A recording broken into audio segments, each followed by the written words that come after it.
Managing your money can be very stressful, especially when it comes to women in investing. Adam Nugent from Foresight Wealth Management joins us to tell us the 4 pitfalls for women to consider when it comes to investing. Adam, thanks for coming back on the show. Yeah, thanks for having me. All right, there are things that women are doing maybe not the best way. And the first one you say is we're failing to plan for a longer life expectancy. Women live longer than men. They do.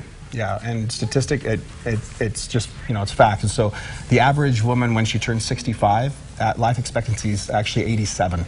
Is it really? For every 100 men that have turned 100, there's 187 women that are age 100. And so people are living longer because of advancements in healthcare.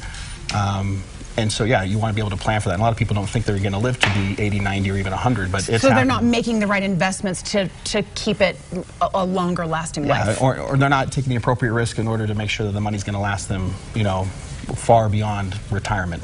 All right, well, so speaking of that, healthcare related expenses, you say sometimes women aren't thinking exactly what they need for that. Yeah, so women, again, the fact that they live longer, means they potentially have higher healthcare related expenses, and some of the costs are staggering. So across the country, the average expense for an assisted living facility is around $50,000. If you're in a nursing home, the average cost is around $100,000 a year. I mean, so it's staggering, and so. Well, it seems those costs are rising all the time. Every year, and so to be able to try to plan and be able to at least offset some of that is critical in your planning. And we need to start planning for that now, right, Anna? Yeah, obviously the sooner the better, but it's never too late to start. Okay.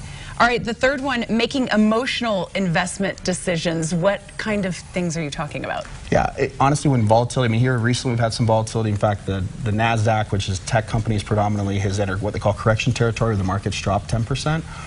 People start to panic and freak out. Corrections happen all the time. If you look from 1980 to the end of 2018, so almost 28 years, if you would have missed just 10 days during that almost 30-year period, your return would have been half of someone that was invested the entire 28 years. Oh, wow. So do you think a lot of women are saying, oh no, I can't do this, I have to jump out of some of these investments? Yeah, women and men, but generally you want to try to keep emotion out of it, and when things are nasty, that's not the time to sell, it's actually the time to buy. It's very counterintuitive, and it's, so not having emotions in investing is critical. Well, which leads to the fourth one, which is having some professional advice and guidance. Yeah. So, as it relates to women, let's see the statistic, 51% of baby boomers do not have a long-term plan.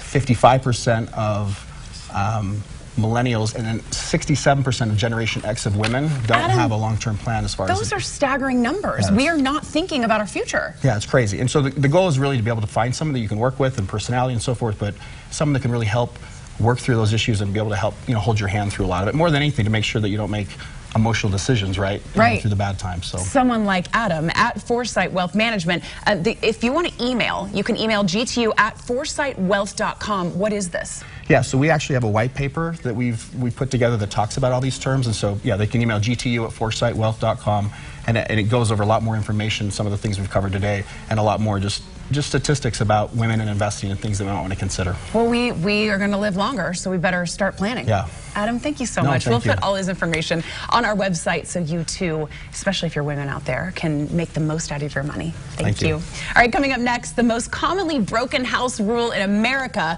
But first, Nisha showing how to monitor your child's screen time.